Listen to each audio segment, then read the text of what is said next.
Hello,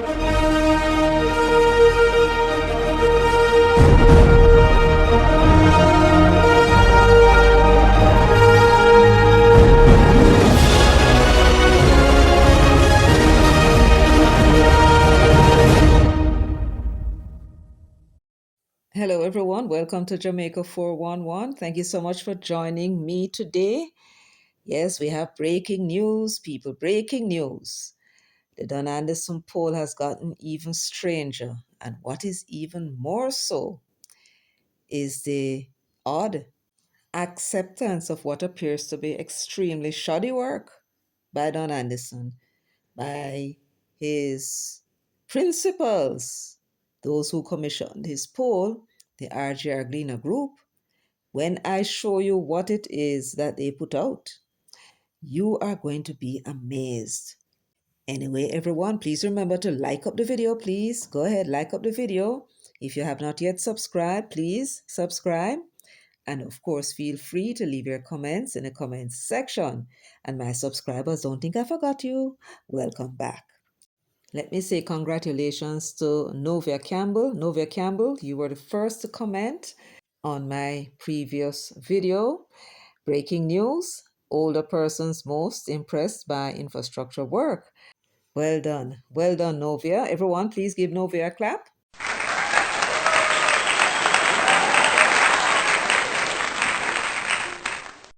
Thank you, Novia, and thank you, everyone, for participating in this segment. Now we're back to our breaking news.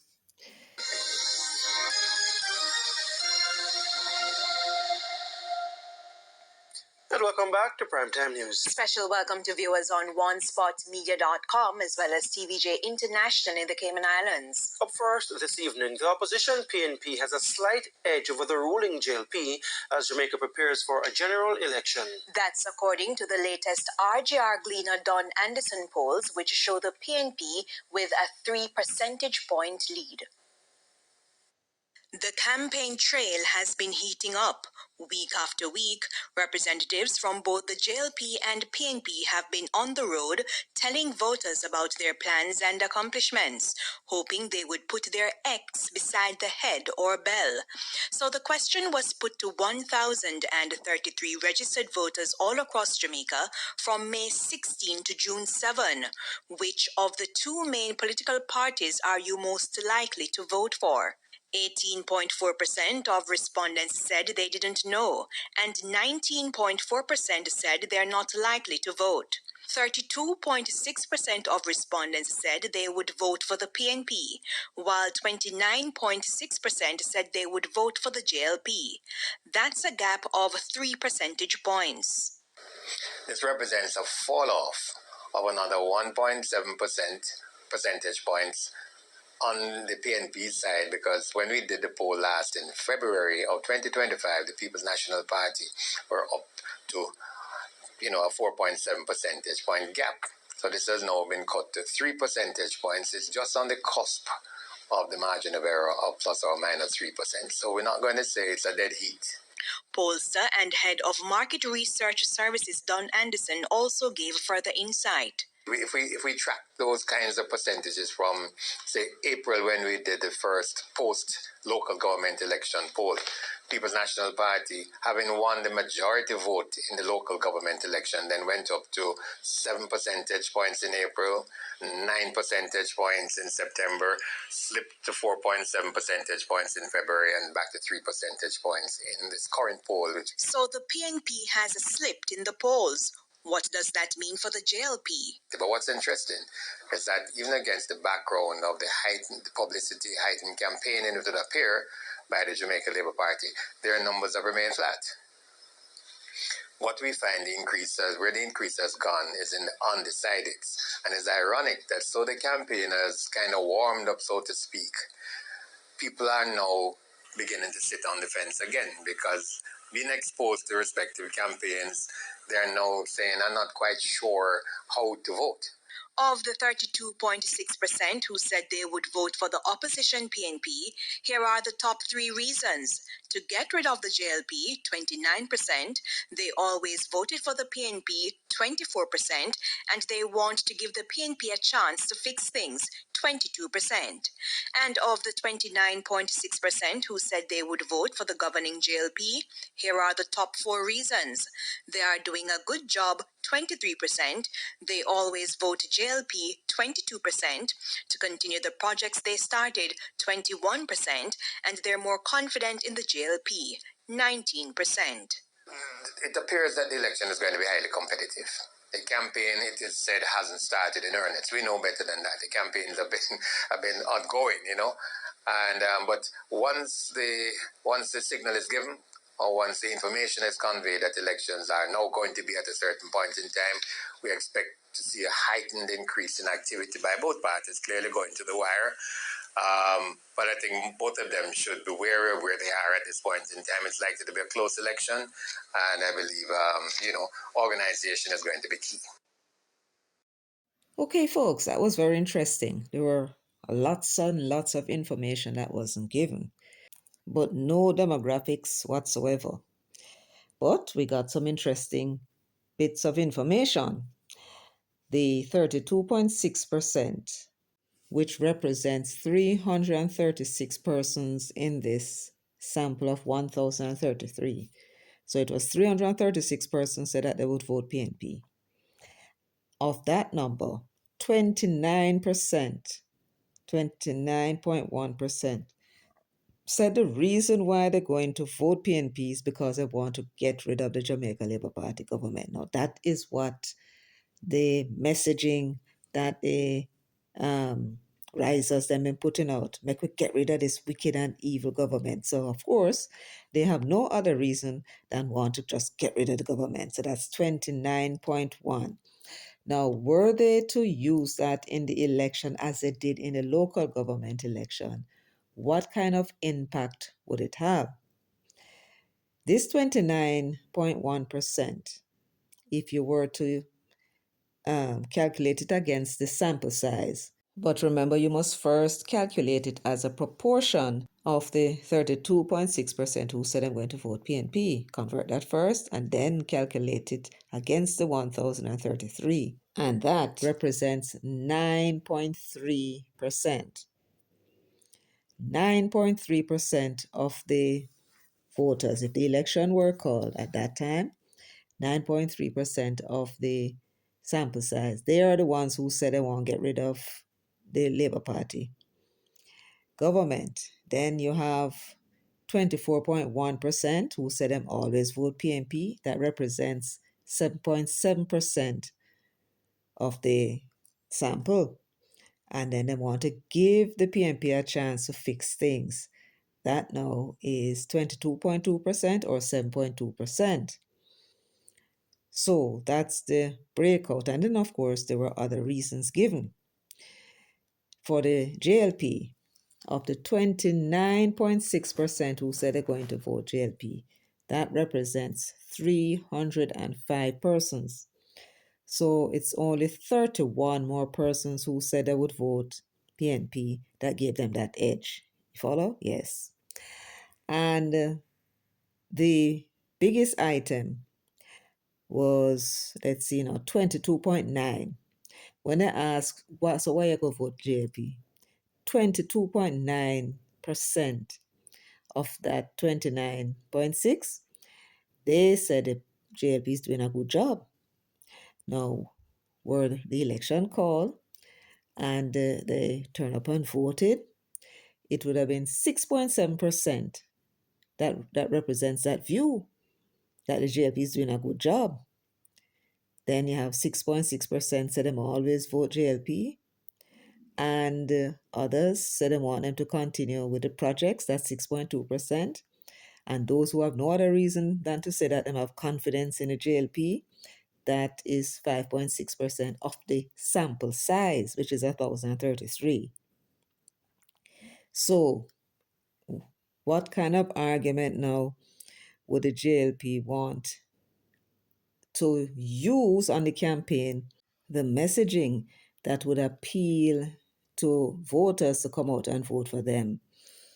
I don't know. They've been talking about them doing a good job, but it's only 6.7% of the respondents in this poll that messaging appeal to. So they may have to come up with something else. It would seem to me that the most likely effective campaign strategy of the Labour Party will be to turn off those people who are likely to vote PNP. And that is easy enough if they would remind the people who did not vote in 2020 and allow those risers to lose. Just remind them that these people who are sitting in those seats are risers. Them on a PNP, perhaps attack the PNP less and attack the risers more. That may have the effect of turning off the PNP voters. Mark Bowling, of course, realizing that this get rid of JLP thing messaging is catching on and appealing to the comrades to come home and come vote, as well as give them a chance so that they can fix all the things that's wrong with the society. Yes, that would resonate. So they are going to be putting that in their messaging to get them comrades to come out, that 32.6. But they are going to need a little bit more in order to carry home the bacon, so to speak, because their fortunes are declining. We in the resistance, of course, don't believe that there's any decline. We believe that the figures were being manipulated from day one.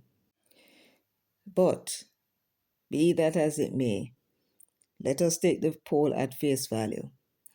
Mark Golding has lost 5.7 percentage point. The PNP has lost 1.7.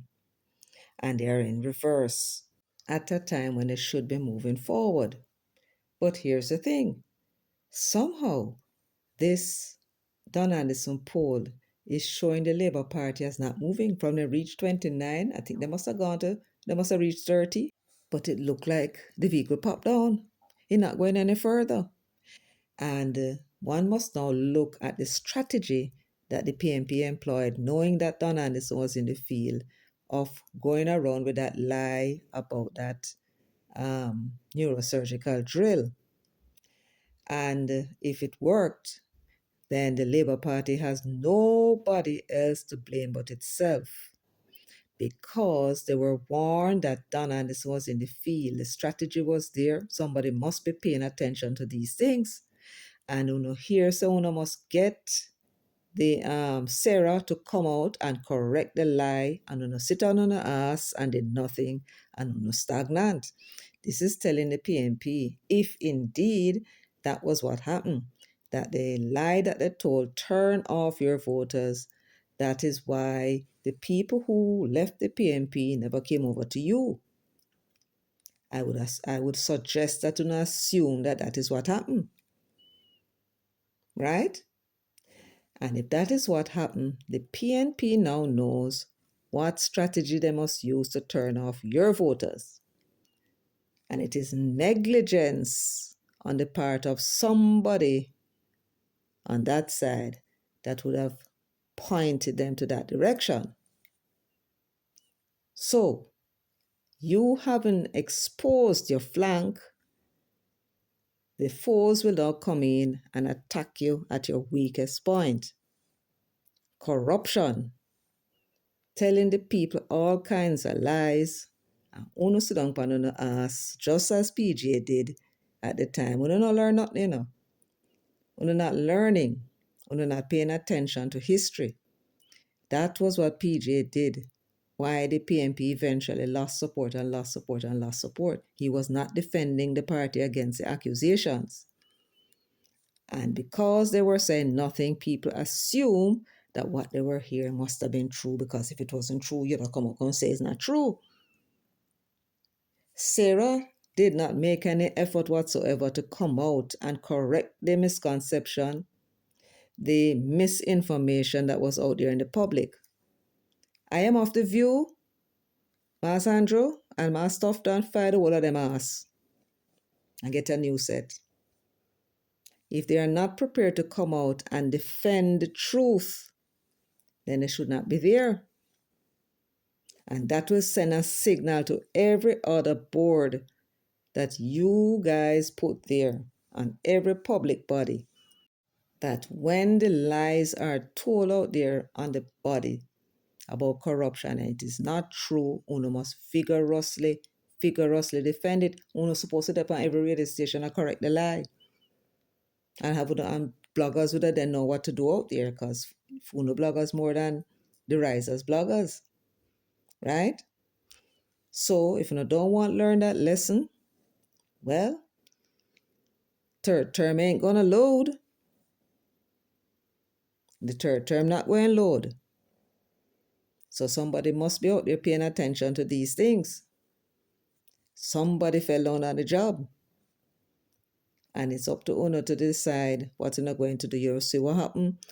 Mass Andrew, when your ministers them get them name in a mix up, and you put them one side, you don't notice how everybody else make sure say them name in a no mix up.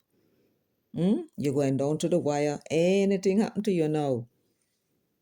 It's problems. So if you don't set an example with that Sarah board, then the next time them come with them next lie, the other set of people will think that what they must do is do like what Sarah do. And how you going to recover from that? Because are them supposed to be the ones to come out and straighten out the public?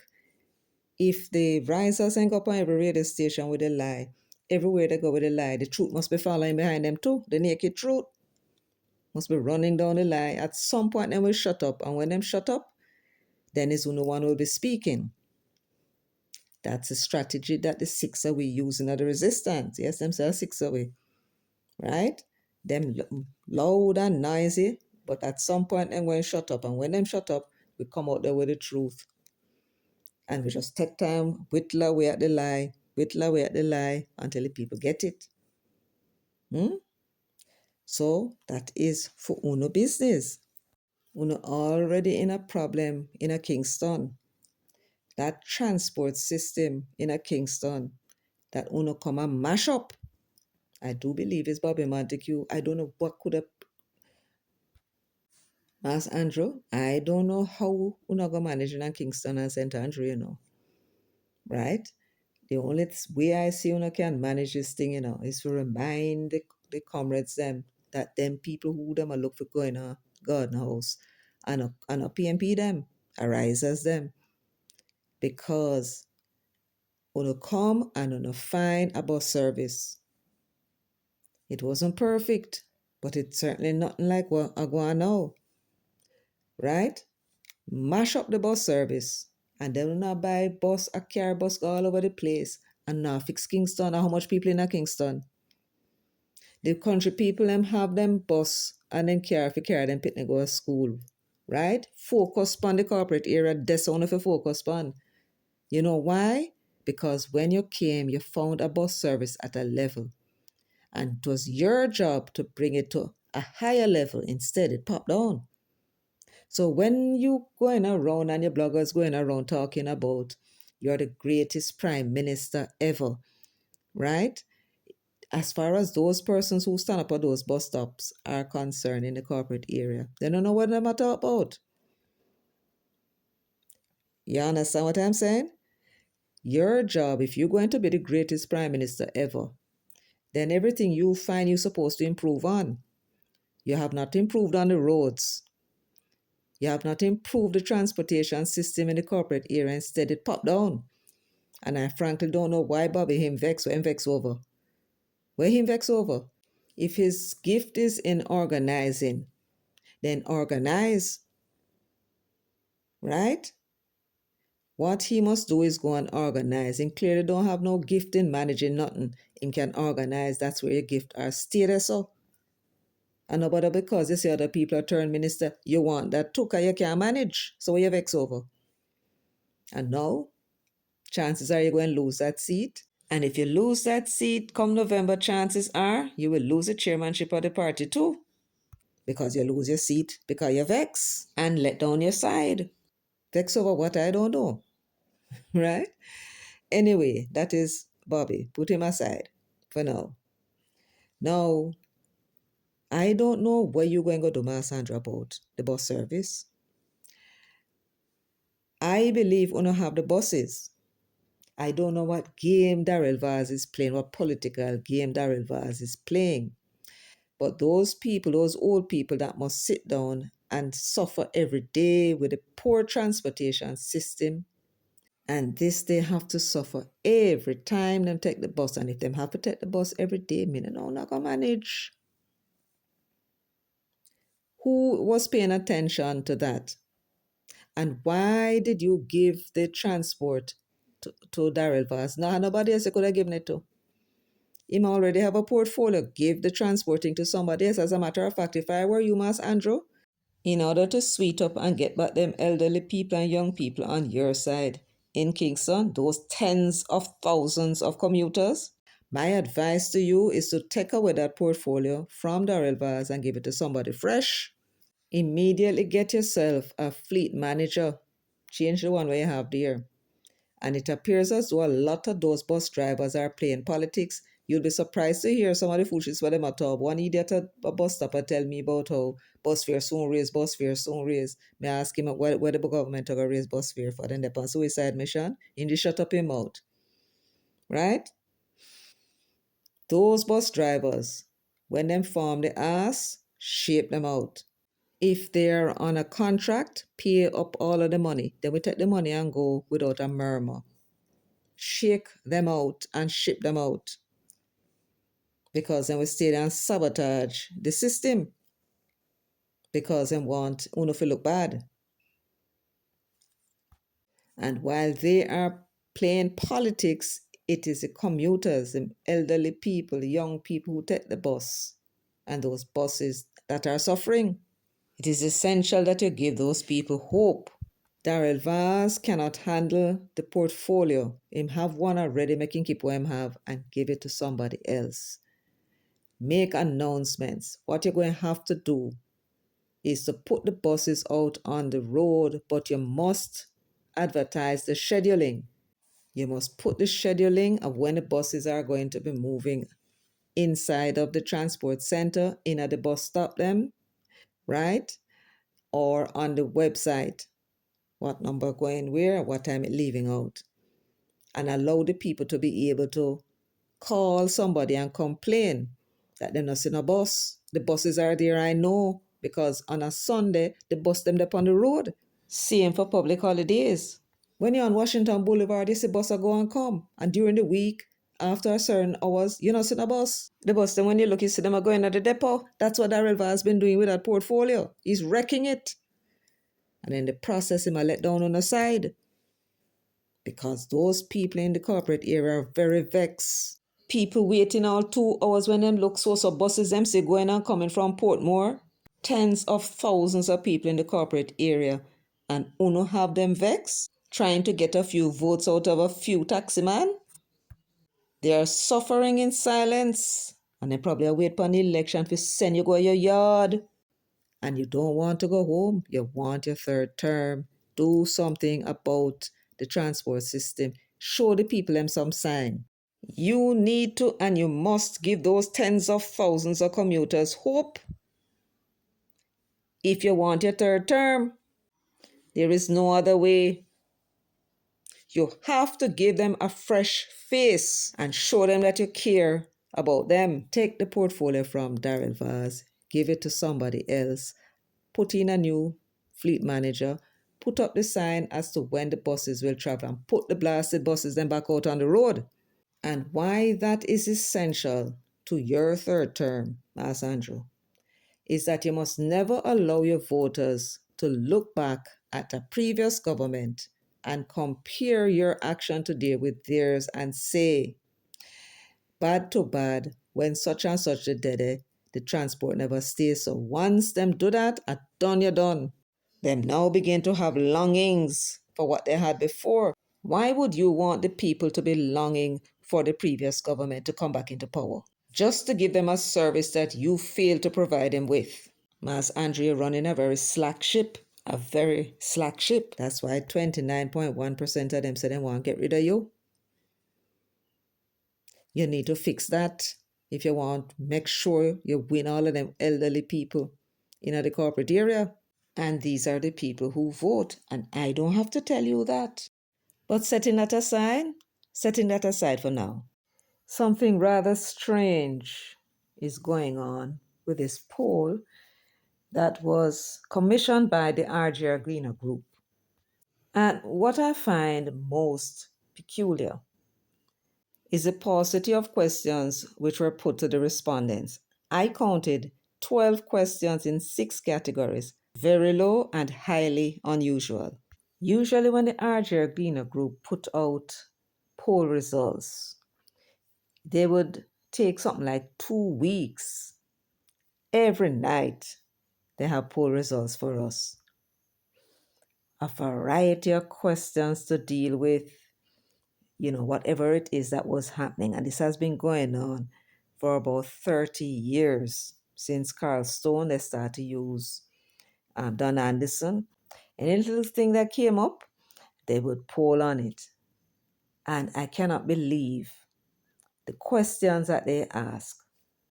Near as I could tell, they started to publish these poll results since Monday, June 16, 2025 on TVJ. Occasionally, you'll see the results in the Gleaner and so on. And on the Monday, June 16, 2025, the poll question was about poverty and unemployment. Don Anderson also wanted to know about the economy. They asked the respondents to rate their own personal situation currently. Then they asked them to rate the current economic conditions in the country. That was all done on the 16th of June 2025. Then on the 17th, they wanted to know about term limits. On the Wednesday, June 18, they asked the respondents to name 5 cabinet members and 5 opposition spokespersons. And it was that same Wednesday, June 18, 2025, that they asked the respondents to identify a single area in which the Homeless Administration excelled in since 2020. I did a video on that. Yes. And they asked also what was their biggest shortcoming. That was a Wednesday, and that was not mentioned on TVJ. It was published in the Gleaner. On the Thursday, they asked a question about corruption. Which party do you believe is more committed to fighting corruption? And then you had the other question. If you say PNP, why? If you say JLP, why? The final question they asked last week, Friday, was should Portmore become the 15th parish? And that was that. Then now we expect to hear something else this week, only to find out that what was published was the finale. The finale, of course, is the party standing. So we were more than a little baffled. Very, very baffled indeed. Where was the question about whether the country is moving in the right or wrong direction? That's a staple. What about the question about the performance rating of the Prime Minister and the opposition leader and the performance ratings of the two parties?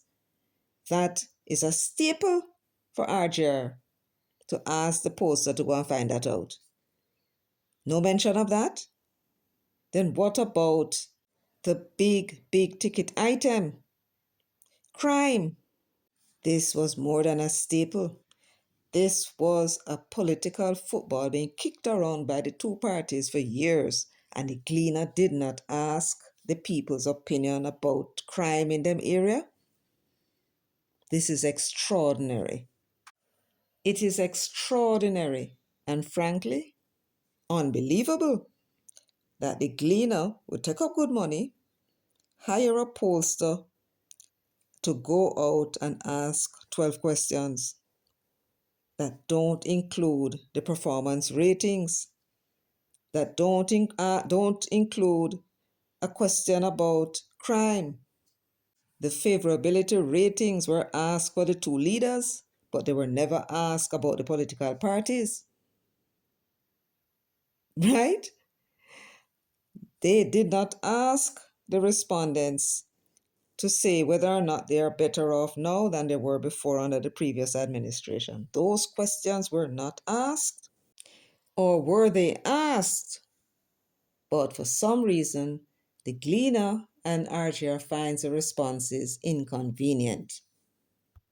And I don't believe that we are being unfair to the Gleaner and RJR to come to that conclusion, because when you listen to this clip, which was published in the Gleaner, then you must tell me whether or not you've ever heard anything more confusing and sparse in information. This you're about to hear is the Gleaner report on the party standing. And I'd like you to tell me what it is that you notice about this report that is missing. Some vital pieces of information that you usually hear, but you're not hearing it this time around. And I want you to tell me also what you think about the reporting itself. The Jamaican electorate is seemingly signaling to the two main political parties that they need strong convincing on where to place their ex come election day. The results also show hardly any difference between those who said they are not sure who they will vote for at 18.4% and the 19.4% who indicated that they are not likely to vote. The poll was conducted from May 18 to June 7 among 1,033 Jamaicans 18 years and older. It has a margin of error of plus or minus 3%. Pollster Don Anderson says the PNP has been steadily losing ground since the February 2024 local government elections, where it won the popular vote.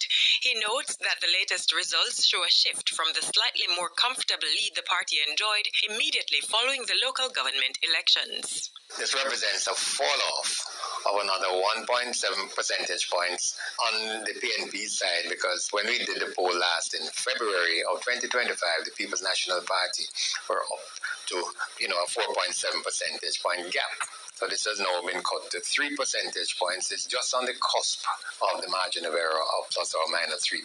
So we're not going to say it's a dead heat. If it was within that margin of error, then clearly we would have said it's a dead heat. At the moment, it's 3 percentage points. Now, that represents a second fall off in the two consecutive surveys that we have done this year. We did a poll in February, at which point in time the People's National Party enjoyed a 4.7 percentage point lead, down from 9 percentage points in September of 2024. Meanwhile, Mr. Anderson says the numbers for the Jamaica Labour Party have remained flat over consecutive polls. He says despite increased campaigning by both major political parties, the number of undecided voters continues to rise. People are now beginning to sit on the fence again, because being exposed to respective campaigns, they're now saying, I'm not quite sure how to vote. Whereas maybe 6 months ago, they could tell you definitively what they wanted to do. But in this particular poll, we find that, close to 50% are now saying, I'm really not sure. So the undecided has actually gone up a bit. The results are further broken down by gender and age group: 18 to 24, 25 to 34, 35 to 44, 45 to 54, 55 to 64, and people over age 65. In terms of gender, 11% more males indicated that they would vote for the PNP, while 3.5% more females said they would vote JLP. Mr. Anderson says the PNP also continues to enjoy strong support among older voters, while younger voters are firmly behind the JLP. There are other strong segments of support were in the 35 to 44 and the 45 to 54 age group. Those are the ones who primarily said they would vote for the People's National Party. Conversely, the Jamaica Labour Party got its support mainly from persons sort of in the 25 to 34 age group. 25 to 34. And what's interesting is that whereas the People's National Party has tended to dominate in the 65 and over category, that's almost split evenly at the moment. Younger persons 18 to 24 are also more inclined to vote for the Jamaica Labour Party. Now we find that particularly interesting because over the last 5 years they have tended to support the Jamaica Labour Party, but in the last year we've found that kind of fluctuating, that support by the 18 to 24 fluctuating between the JLP and the PNP. Now it's solidly again back into the JLP's camp. Pollster and Head of Market Research Services Don Anderson.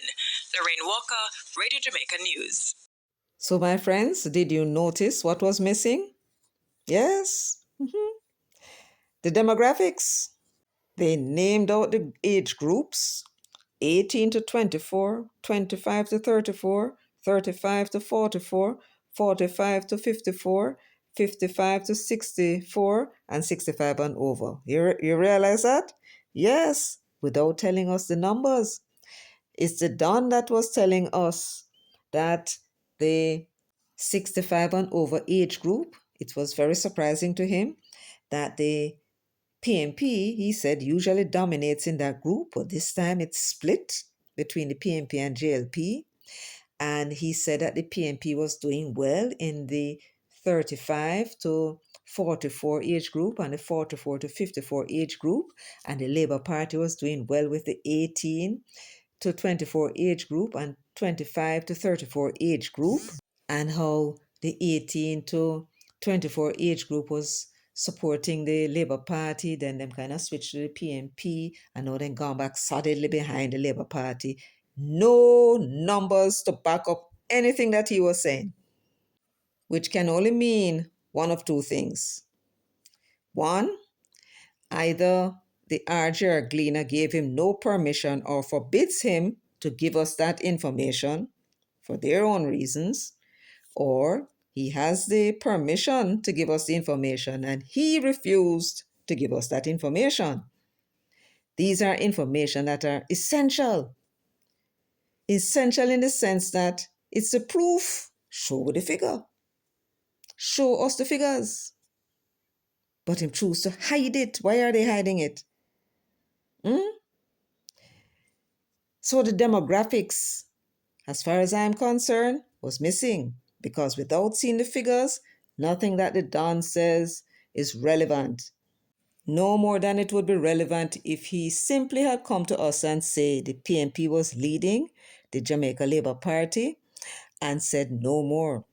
None of us would have taken his word for it. We want to see the evidence. And if he's saying that these age groups are backing these parties, we want to see it. We want to see those figures. And while this video with its messaging is delivered to Mr. Matalan, yes, Mark Golding's best friend, yeah, went to Campion too, yes, he's part of the Campion Club. I would like to ask Little Joe Matalan this question. Why have you not published the performance ratings of the leaders? What it is about the results that you don't want us to hear? Is it that your findings confirmed what the Blue Dot poll found in their own polls conducted May 2 to May 17? Yes, it was a day after they concluded their field research that Don Anderson went out into the field. So let me put the question to you again, Little Joe. Why have you not published the performance ratings of the leaders? And I ask you another question. Question number 2. Why have you not published the performance ratings for each political party? Why is that? What is more, Little Joe? It is usual for Don Anderson to stay 2 weeks in the field. 2 weeks, 14 days. I count them. But this time around, surprisingly, he was actually in the field for 3 weeks. From May 18 to June 7, I noticed it too. And you are trying to tell us in this country that you send a pollster out there with his team, pay him a bag of money to go all across Jamaica. That's what the Don said. They went everywhere in Jamaica just to ask the people 12 questions. Eh? Friends, you see where we are at? You see now that it is very unlikely. Joe Matalan is a Jewish fellow, and Jews don't squander money. So if Don Anderson went out in the field and stayed there for 3 weeks all across the island, not only did he do the performance ratings questions, he asked about whether the country is moving in the right direction or wrong direction. He not only asked the question about the favorabilities of the leaders, He also asked the question about the favorability of each party. He asked about the performance ratings of the Prime Minister and that Jewish Englishman who cock up in our parliament illegally. He would have asked the question too. He would have wanted to know the demographics, the age group of the support that is given to either party. He would have asked for that. He would want to know about the crime situation and whether the people believe that the crime is down or something to do with the crime rate. And now that we know that the Don went all across Jamaica and spent 3 weeks in the field, then we also know that you conducted a constituency by constituency polling as well. And you have in your possession who the people said they were going to vote for in each constituency. Which candidate? Now, this is none of my business. Not at all. I don't have no shares in a Gleaner. I just read the Gleaner. That's all. No connections whatsoever. Nobody work there. But I have to ask you this little question, little Joe. The Gleaner is a publicly listed company on the stock exchange. Is that correct? Yes. And whatever money is spent by the Gleaner and by you guys who manage the Gleaner is supposed to go to the benefit of those shareholders, of which I understand you're a major shareholder. Isn't that correct? Yes. When you commission the poll and you ask those questions and you receive the responses, you chose which ones you wanted to release. What did you do with the other questions? Along with those responses to those questions, what have you done with them? I know you did not pass that information to your best friend because you're a man of integrity and you know that that would be dishonest, if not illegal. So I know you never did that. But what did you do with that information? Hmm? Now, you guys are responsible for running the Gleaner for the benefit of your shareholders. And what you do with your money is really your business, not mine or anybody else. And in as much as you may be listed on the stock market, you're a private company. So if you want to take sides with a political party, that's your business. And if you want to use the company's money in order to benefit a political party, making a donation perhaps, that's your business. You're entitled to do whatever you want in this free and democratic society. But it is kind of important for us to know. I mean, you are putting out information, and we want to know if you're putting out information that is beneficial to your pal, or we can trust anything that you publish in your Gleaner about the government. That's all I'm interested in knowing, really, yes. But you will have us believe that you sent Don Anderson out into the field for 3 weeks and you would have paid him a bag of money for him to spread all over the island, across the island, which means in all 63 constituencies to ask the voters 12 questions. And that is what you want the Jamaican people to believe. My friends, you believe that? Huh? You believe that Matalon actually sent Don Anderson all over the island to ask them 12 questions? Them questions that you heard being broadcast on TVG and you saw published in the Gleaner? You believe it? Well, as my late father would say, if you believe that, you will believe anything. Folks, that's all I have for you today. Thank you so much for joining me, for sharing, liking, subscribing, and leaving your comments in the comments section. Until next time, take very good care of yourselves and walk good.